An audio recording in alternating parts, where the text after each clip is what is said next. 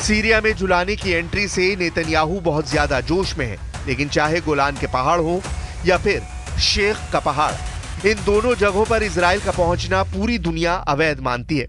इसलिए नेतन्याहू का गोलान और शेख के पहाड़ पर कब्जा 1974 के सीज फायर का साफ साफ उल्लंघन है। We have also seen reports of the Israeli cabinet's plan to expand settlements in the Golan. Israel must cease all settlement activity in the occupied Syrian Golan, which are illegal. Attacks on Syria's sovereignty and territorial integrity must stop. इसमें कोई शक नहीं कि शेख के पहाड़ पर पहुंचे Israel की नीयत पर सवाल उठा दिए हैं।